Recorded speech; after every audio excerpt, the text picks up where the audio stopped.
je suis content. Je suis content parce qu'il y a quelqu'un qui va m'écouter, il y a quelqu'un qui va partager ma douleur. Et ça, j'ai toujours dit, j'aurais préféré qu'elle prenait un bout de bois pour me taper dessus. J'aurais eu des bleus, j'aurais mis de la pommade, c'était pas grave. Mais des paroles, ça reste et c'est très très dur, très dur à encaisser. À la suite de ce témoignage, dès demain. Un appel à témoins, Régis. Horaire décalé, port de charges lourdes, vous aviez une profession très pénible qui entraînait de longs arrêts maladie ou une reconversion. Nous souhaiterions recueillir votre témoignage, si possible en région parisienne. Pour ça, rien de plus simple, 01 58 88 85 21. Et avant qu'on ne passe à Allo Docteur dans quelques instants pour répondre à vos questions sur le diabète, un message personnel de Lucille. Oui, ma grand-mère, Mamie Jeanne, fête ses 98 ans aujourd'hui, donc je voulais lui faire un gros bisou. Et elle regarde le magazine de la santé, ou au moins elle fait la sieste devant, je ne sais pas. On peut lui faire un bisou aussi? Oui. Un gros bisou. Voilà, bon anniversaire. Merci beaucoup. Et on va répondre à vos questions sur le diabète dans quelques instants.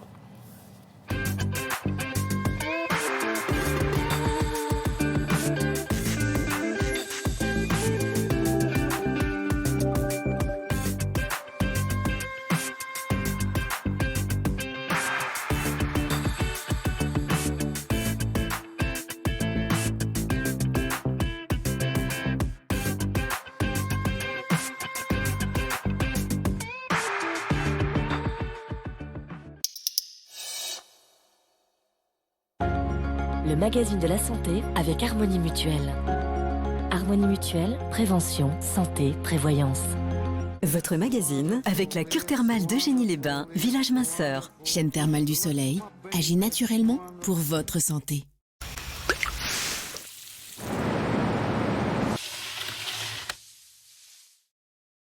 Skip présente des pouvoirs extraordinaires.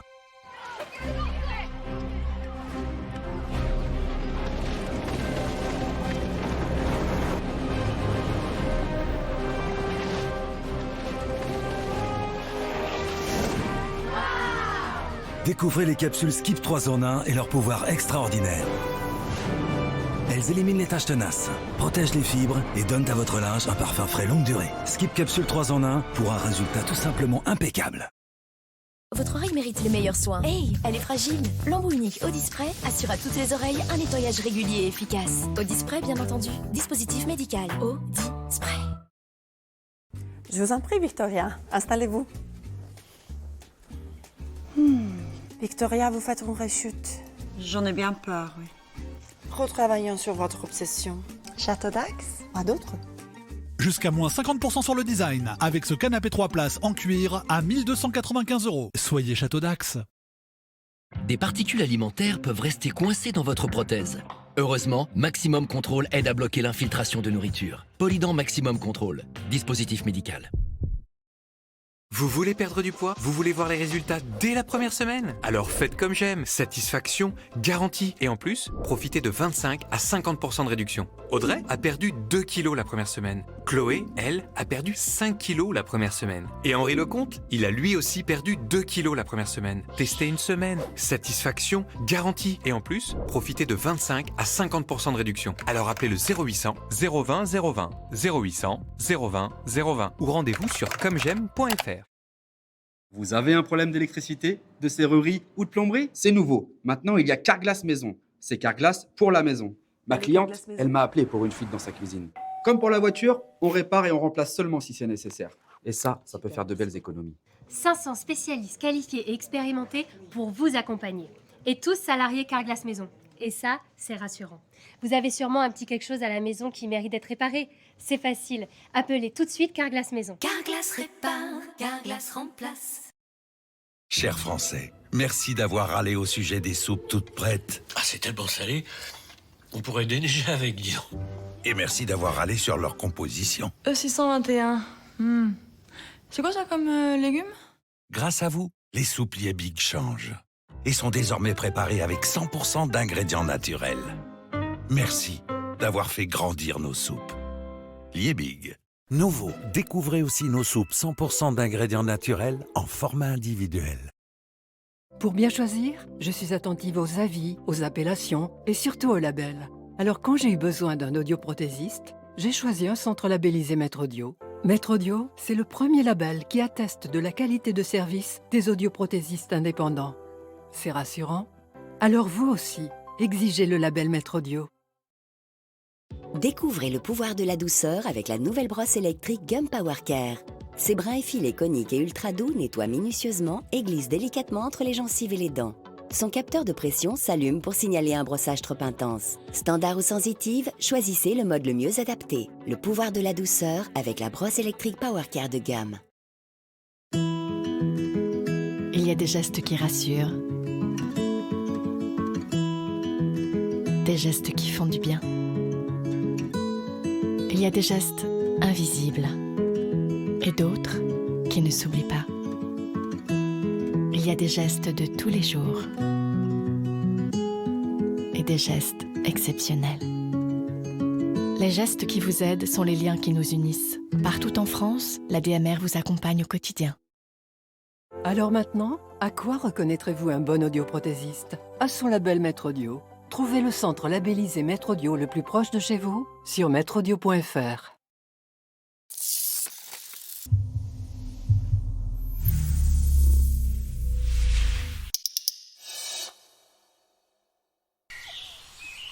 Retrouvez votre fiction avec les pommes de nos vergers éco-responsables.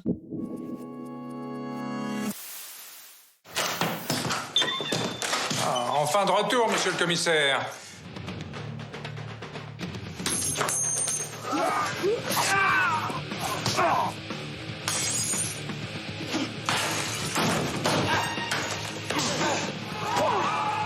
Nicolas Le Floch est de retour.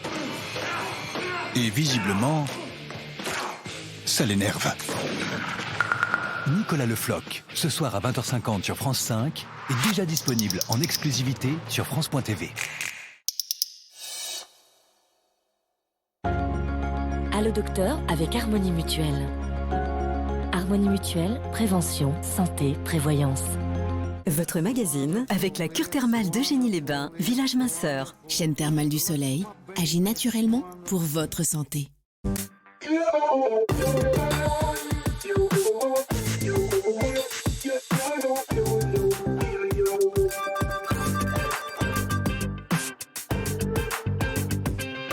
Plus de 3,5 millions de personnes en souffrent en France, 425 millions dans le monde aujourd'hui.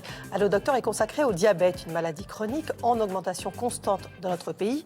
Pourquoi parle-t-on aujourd'hui d'une véritable épidémie? En quoi consiste la prise en charge? Où en est la recherche? Pour répondre à toutes vos questions, le professeur Lise Bordier, bonjour. Bonjour. Endocrinologue à l'hôpital d'instruction des armées Béginst à Saint-Mandé en région parisienne. Et pour témoigner avec nous, Laurent Doyen. Bonjour Laurent. Bonjour. On va juste commencer quand même par un petit rappel sur ce qu'est le diabète. Oui, le diabète, finalement, sa définition, c'est un excès de sucre dans le sang. Et théoriquement, donc, quand il y a un excès de sucre, on va appeler ça dans le jargon une hyperglycémie. Alors normalement, l'hyperglycémie n'a pas lieu d'être parce qu'en fait, il va y avoir une régulation par l'insuline. L'insuline, c'est une hormone qui est créée à partir du pancréas. Mais évidemment, quelquefois, ça ne fonctionne pas. Et donc, dans ce cas-là, on va parler de diabète avec deux types de diabète. Le diabète de type 1, qui est le diabète plutôt du sujet jeune, à peu près 6% des cas. Et là, ce qui va se passer, c'est que ce pancréas ne va pas créer, ne va pas produire d'insuline. Conséquence, le taux de sucre dans le sang va augmenter. Alors, le diabète de type 2, lui, donc, qui est le plus fréquent, qui survient en général vers 40 ans. Là, ce n'est pas l'insuline qui pose problème parce qu'elle est produite par le pancréas, mais ce sont les cellules de l'organisme qui font de la résistance, qui ne parviennent pas à utiliser le glucose correctement et du coup, ce glucose va rester dans le sang et va augmenter, d'où l'hyperglycémie. Alors, ce diabète de type 2 reste longtemps sans symptômes. Le diagnostic peut être tardif. En moyenne, il s'écoule entre 5 et 10 ans entre l'apparition des premières hyperglycémies et le diagnostic. Et du coup, les complications engendrées par cette hyperglycémie peuvent être graves dans les deux cas, bien évidemment. Laurent, vous avez un diabète de type 1. On a fait le diagnostic, vous aviez 10 ans, c'est ça? Oui, 9 ans et demi, ça fait 46 ans en fait. Ouais. Avec des symptômes classiques, vous buviez énormément? Je buvais énormément, je faisais pipi au lit toutes les nuits, je maigrissais, je vomissais dès que je mangeais du sucre. Je suis tombé jusqu'au dans le coma. D'accord. Et en plus, votre mère qui voulait vous faire grossir, vous donnait beaucoup de sucre. Oh, c'était le médecin qui lui avait dit en plus que j'étais têtu, que je voulais pas manger. D'accord. Et donc, voilà, on l'a forcé à me donner du porridge avec du sucre. Donc pas on terrible. vous a mis d'emblée sous insuline. Oui. C'était il y a donc 46 ans. Oui. On va voir que tout l'appareillage a vraiment bien évolué. À l'époque, c'était comment? C'était des seringues en verre, avec des pieux comme aiguilles. Et à 9 ans, quand vous avez ça devant vous, vous avez une seule chose à faire, c'est de jeter tout ça par la fenêtre. C'est vous qui vous faisiez assez vite Au les départ, pieds. ce sont Oui. mes parents. Et après, j'ai vite appris à les faire tout seul. D'accord. Et il y avait aussi la surveillance dans les urines du sucre. Mais là, c'était le petit laboratoire avec un tube à essai. Et c'était pas très facile à transporter ça à l'école. Ah, il n'y avait pas encore la surveillance au bout du doigt. D'accord. Très bien. Ça, c'est préhistoire. D'accord. Quand vous étiez adolescent, comment ça s'est passé? Parce que souvent, c'est une période un peu compliquée. Oui, sans plus que ça, en fait. L'adolescence, ça s'est plutôt bien déroulé. Par contre, j'ai complètement abandonné, si j'ose dire. D'accord. Ça s'est bien déroulé parce qu'en fait, je me piquais, mais je faisais que ça. Vous ne surveillez je pas, surveillais vous mesurez pas le taux de et sucre. voilà. Et j'ai pas eu de complications à cette époque-là par rapport à ça, parce que c'est quand même les complications viennent un peu plus tard, je pense. En tout cas, pour moi, elles sont venues très tard. Elles sont venues en 2009. Hein, donc, mais par contre, effectivement, j'ai pu oublier mon diabète pendant un moment. Bon, on va en parler dans quelques instants. Aline demande à partir de quel taux de glycémie, en l'occurrence de taux de sucre dans le sang, on peut évoquer un diabète. Alors, la définition, vous l'avez bien rappelé tout à l'heure, c'est 1,26 g à 2 reprises à jeun. En fonction du type de diabète, et vous l'avez très bien expliqué, le diabète de type 1, la glycémie monte assez brutalement quand 90% des îlots qui fabriquent l'insuline sont détruits. Donc en général, la glycémie à la découverte est souvent élevée et ne pose pas de problème diagnostic. En revanche, pour le diabète de type 2, la montée de la glycémie est plus progressive, ce qui explique le caractère un peu silencieux de cette maladie. Et souvent, on est d'abord prédiabétique, puis on devient diabétique Prédiabétique, c'est progressivement. à peu près à partir de 1,10 g, c'est ça? Entre 1,10 g et 1,25 g, c'est ce qu'on appelle, nous, l'hyperglycémie à jeun. C'est le premier pas, malheureusement, vers le diabète. Donc, le diabète de type 1, en général, l'hyperglycémie, elle est assez élevée. Et le diagnostic est rapidement fait sur les symptômes que vous avez parfaitement bien décrits. Et le diabète de type 2, c'est plutôt une montée lente et progressive de la glycémie. On peut découvrir le diabète autour de 2 grammes, mais on peut déjà le découvrir parfois un petit peu plus tôt. Mais en prédiabète, quand vous dites malheureusement, on sait que... la notion que j'avais, c'est qu'entre 1,10 g et 1,26 g, si on se met au sport, si on se met à un régime plus adapté, etc., on peut faire régresser. Exactement. C'est la seule chose qu'il faut faire à ce moment-là, c'est essayer de perdre du poids et d'améliorer l'hygiène de vie. Pas de régime, on ne parle plus de régime, c'est trop restrictif, mais avoir une bonne hygiène de vie, faire du sport et puis avoir une alimentation équilibrée. Pas de régime restrictif, c'est fini ça. Question de Françoise, un enfant de moins de 2 ans peut-il avoir du diabète et si oui, quels sont les symptômes et le traitement? Oui, malheureusement, il peut y avoir des diabètes très très tôt dans la vie. Donc, diabète de type 1. Le diabète de type 1. C'est toujours pareil, on boit beaucoup, on fait beaucoup pipi. Pourquoi? Parce que le sucre qui est en excès va être éliminé par le rein. Donc on va éliminer le sucre en faisant pipi, en urinant. Et du coup, on perd beaucoup de poids parce qu'on perd de l'énergie à chaque fois qu'on perd du sucre et on se déshydrate. Et donc, effectivement, si on laisse traîner, si on laisse évoluer, malheureusement, on peut avoir des complications et on découvre le diabète parfois dans des cas d'urgence comme une acidocétose ou un coma comme vous avez malheureusement présenté. Est-ce que le diabète peut être héréditaire, demande Anne? Alors, héréditaire, il y a des facteurs prédisposants pour le diabète de type 2, moins pour le diabète de type 1, en tout cas on le connaît moins. Mais c'est vrai que si on a un frère jumeau diabétique de type 2, 2 parents diabétiques de type 2, on a plus de risques soi-même d'être diabétique de type 2. Pour le diabète de type 1, beaucoup moins. Le diabète est-il la nouvelle maladie du siècle? C'est la maladie de notre mode de vie moderne, où finalement nous bougeons moins, nous prenons du poids et finalement cette prise de poids, le fait d'avoir une alimentation trop grasse, mal équilibrée, de moins dépenser d'énergie, favorise la prise de poids, l'obésité, et c'est ça qui fait le lit du diabète de type 2. Pas du diabète de type 1, mais du diabète de type 2. Ça veut dire que depuis, si on prend des statistiques depuis 10, 20, 30 ans, il y a une explosion du nombre de diabète de type 2? Exactement, il y a une augmentation très nette de la prévalence du diabète de type 2 qu'on a pu évaluer dans des études épidémiologiques, notamment les études qu'on fait tous les 3 ans pour évaluer cette prévalence. Et les chiffres ne sont pas du tout optimistes, les chiffres sont encore à l'augmentation. Et les pays sont touchés de façon un peu différente, mais il y a beaucoup de pays où le diabète est une maladie vraiment émergente, et qui, du coup, ça revient plus jeune dans la vie? Ça survient plus jeune dans la vie, comme aux États-Unis. On a des diabètes de type 2 chez des adolescents, alors que vous l'avez dit tout à l'heure, l'âge moyen, le diabète de type 2, c'est plutôt le diabète de la maturité. L'âge moyen de diagnostic, c'est vers 60 ans, mais on peut, si on a des facteurs de risque, devenir diabétique de type 2 beaucoup plus tôt, avec plus de complications, évidemment, parce qu'on a une plus grande exposition à l'hyperglycémie. Et pour répondre à votre question par rapport à l'augmentation, en 80, on était 800 000 diabétiques et on est à 3,5 millions aujourd'hui. Donc pour voir l'explosion. Vous êtes non seulement diabétique, mais patient expert. Oui, exactement. Voilà. Avec, formé par la Fédération française diabétique. Et c'est quelque chose qui a sauvé quelque part aussi ma vie, de pouvoir aider sur l'expérience d'autres diabétiques et d'échanger. C'est quelque chose de très, très motivant. Alors vous nous le disiez, il y a quelques années, quand vous aviez 9-10 ans, effectivement, on en était au préhistoire, oui. Et heureusement que depuis, avec les années, les traitements pour le diabète se sont améliorés, notamment du point de vue évidemment technologique.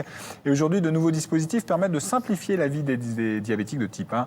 Où est ce reportage? Clémence Gardeil, Mathieu Villebeau et Nathalie Vincenti. On peut regarder sur le capteur? Ça vous dérange pas? Oui, bien sûr, tenez. Ce petit boîtier contient de précieuses données pour le diabétologue. Il enregistre en permanence l'évolution de la glycémie d'Oumaïma, atteinte d'un diabète de type 1. Le pancréas de la jeune femme ne fabrique plus l'insuline suffisante pour assimiler le sucre. Elle doit donc surveiller sa glycémie quotidiennement. On voit quand même qu'il y a effectivement peut-être une tendance là à la baisse en fin de nuit. À 6 heures. Oui, à 6 heures. Et qu'est-ce que ça vous réveille? Oui. Et je me suis resucrée avec 3 morceaux de sucre. D'accord. Seulement 3. Ça confirmait. Là, la petite remontée derrière, c'est parce qu'il y a eu justement les morceaux de sucre. Avant, on leur demandait de noter leur glycémie sur un carnet, mais avec le temps, ils n'amenaient pas le carnet. C'était laborieux, c'était des gestes supplémentaires à faire. Donc ça, ils n'ont plus besoin de le faire. Et surtout, quand ils viennent avec leur scanner, à l'intérieur du petit boîtier, il y a toutes leurs courbes de nuit, de jour, jour après jour. Et on a beaucoup plus d'informations pour les accompagner sur l'équilibre du diabète. Avantage de taille pour les patients, ils n'ont plus besoin de se piquer le bout des doigts pour mesurer leur glycémie. Le boîtier enregistre les données continuellement grâce à ce capteur. Il y a un petit capteur qui est collé sur la peau. Puis avec ce petit lecteur, on vient scanner, on vient lire la glycémie rapidement. Je fais 1,20 g. Je peux lire ma glycémie sans me faire mal. Donc mes doigts ont eu la paix. Et c'est pratique quand je suis dans la rue, dans le métro, c'est facile. Je peux me scanner rapidement. Quand vous vous scannez, vous voyez votre glycémie de la minute, mais vous voyez aussi depuis un quart d'heure si votre glycémie est en train de monter, en train de descendre ou stable, ce qu'on appelle la flèche de tendance sur le petit scanner. Et donc, ça permet aux patients de se dire « Ah, oulala, ma glycémie est bien, par exemple 1 gramme, mais la flèche est vers la descente. » Et ça veut dire que si je fais rien là tout de suite, dans une demi-heure, je peux être en hypoglycémie. Donc, ça leur permet d'anticiper ça et d'éviter les hypoglycémies. Ce qui a été bien montré, c'est que du coup, les patients font beaucoup moins d'hypoglycémie. Autre nouveauté, cette fois sur le bras droit de la patiente. Cette mini-pompe, joliment décorée par Oumaïma, délivre de l'insuline. La patiente n'a qu'à rentrer son taux de glycémie dans la télécommande et la machine prend le relais. En fait, moi, je suis considérée être en hyper à partir de 1,80 g. Je vais utiliser l'assistant bolus pour calculer. On me demande chaque fois si je vais manger ou non. Je ne vais pas manger. On me propose 2 unités pour corriger l'hyperglycémie, pour revenir à 1,20 g, 1,18 g. Contrôle permanent du taux de glycémie grâce au boîtier, diffusion précise des doses d'insuline avec la pompe, autant de nouveautés qui ont facilité le quotidien de cette patiente. Globalement, c'est beaucoup plus stable. En tout cas, bravo pour les résultats qui sont bons. Merci. Et puis, je vois que vous êtes de plus en plus à l'aise avec les ajustements, etc. Donc, on part sur rendez-vous dans 6 mois. Si d'ici là, il y a un souci, vous me contactez. OK. Bon, écoutez, Oumaïma, à bientôt.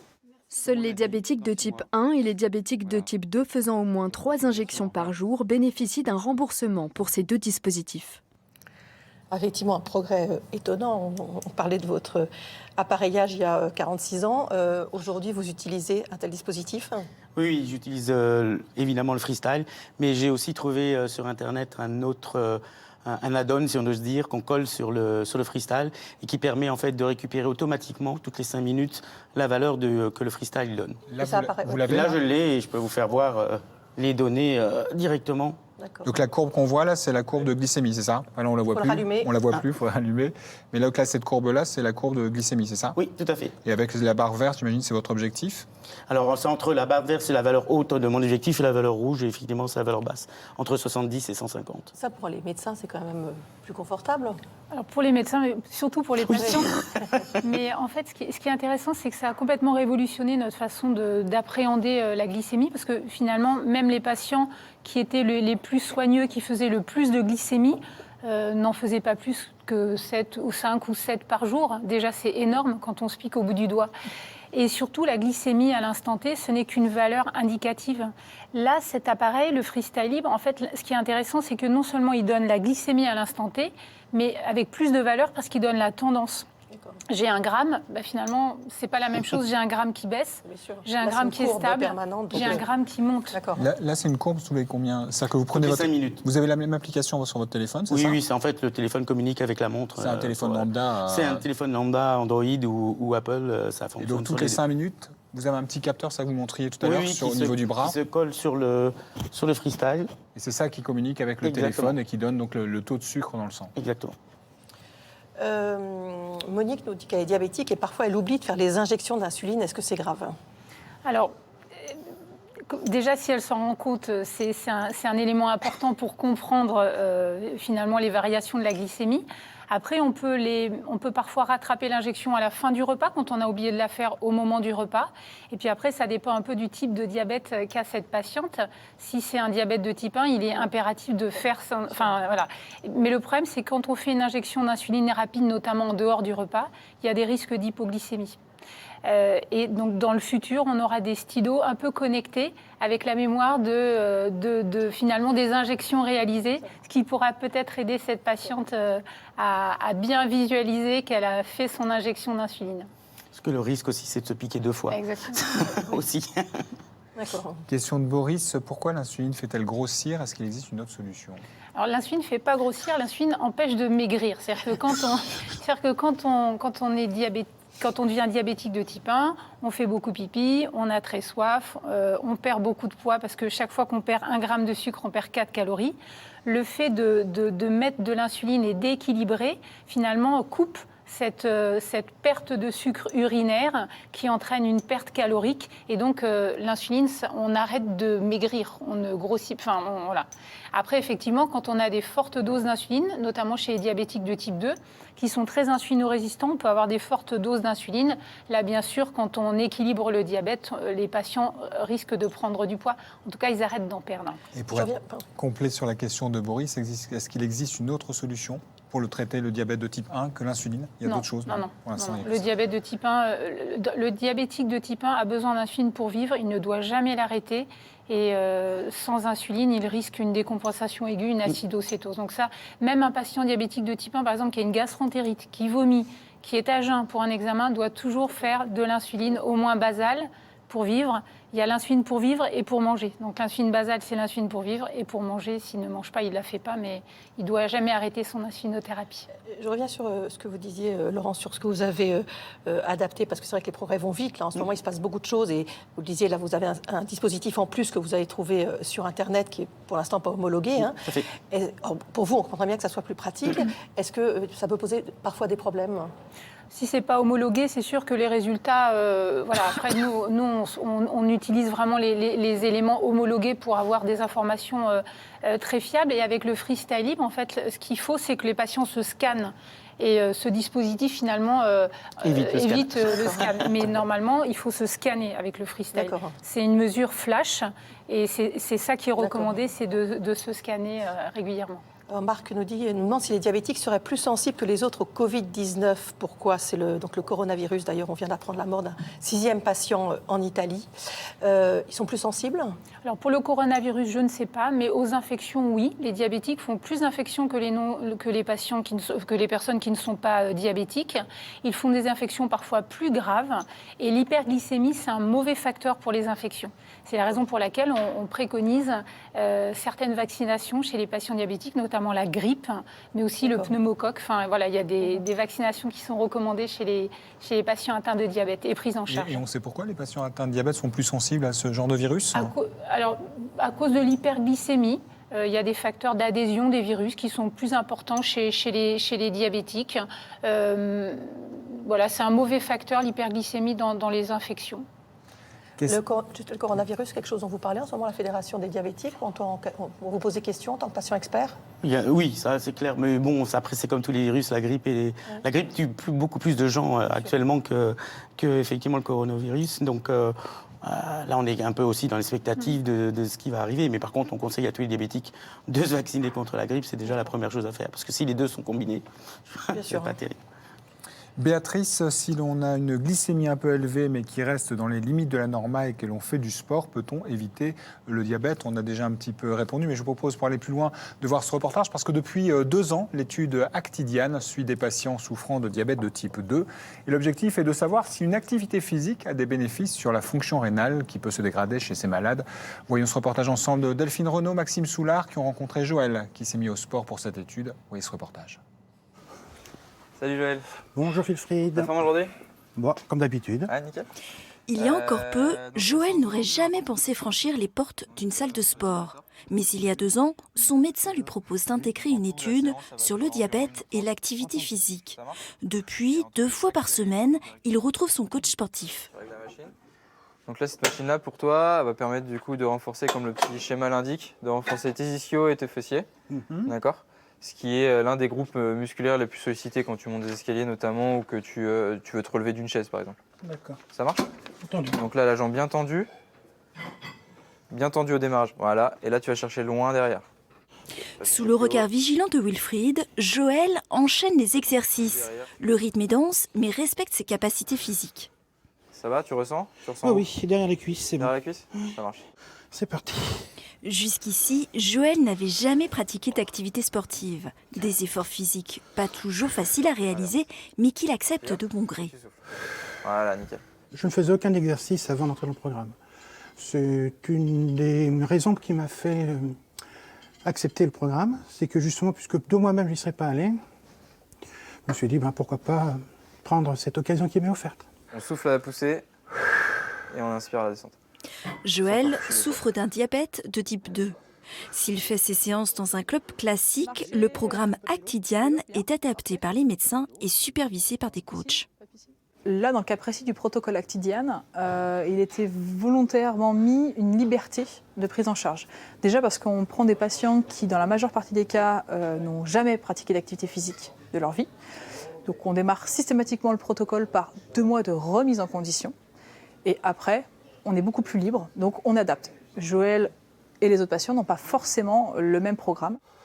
Renforcement musculaire, endurance, les exercices sont diversifiés. Au fil des mois, les capacités physiques de Joël se sont améliorées. La charge qui était mise au départ était d'environ 25 kg, 20-25 kg, et maintenant je monte jusqu'à 50 kg avec cette machine. Donc oui, il y a eu de progression. Après l'effort, Joël vérifie sa glycémie. Et on prend la mesure. Le fait qu'on se dépense permet justement de consommer le sucre qui pourrait être en trop. Pour Joël, les bénéfices sont là, glycémie mieux contrôlée et perte de poids. L'autre objectif de ce programme concerne les complications rénales, souvent importantes chez les diabétiques. C'est une étude où on essaye d'éviter le déclin de la fonction rénale. Et donc, on a fait une observation où on compare une activité physique très particulière avec des événements rénaux sur la façon dont le rein continue ou pas à décliner rapidement. Car l'hypothèse pour les chercheurs, c'est que l'activité physique régulière pourrait préserver les reins. En attendant, c'est un véritable changement de vie qu'a opéré Joël. On perd l'habitude de la sédentarité. On est plus volontiers à prendre l'escalier plutôt que l'ascenseur, à garer la voiture un petit peu plus loin de la porte d'entrée du magasin. Et donc, toutes ces petites choses-là se cumulent et puis finalement, on va mieux. Il y a une chose aussi qu'il ne faut pas négliger, c'est que lorsque l'on ne fait pas de sport, on pense qu'on n'est pas capable d'en faire. Et quand on a fait comme ça un peu de sport pendant 2 ans et qu'on a même progressé, on se dit que finalement, c'est à notre portée. Donc pourquoi pas après tout. Aujourd'hui, c'était la dernière séance du protocole pour Joël, mais pas sa dernière journée dans cette salle de sport où il a décidé de s'inscrire. On a vu là dans ce reportage la façon dont ce que vous faisiez, on se piquait au bout du doigt pour mesurer le taux de sucre dans le sang. Ça n'existe plus du coup ou pas avec ces appareillages? Si ça continue à exister, parce que tout le monde n'est pas éligible au remboursement du freestyle libre, il faut être diabétique de type 1 ou diabétique de type 2, mais avec au moins 3 injections d'insuline par jour, ou bien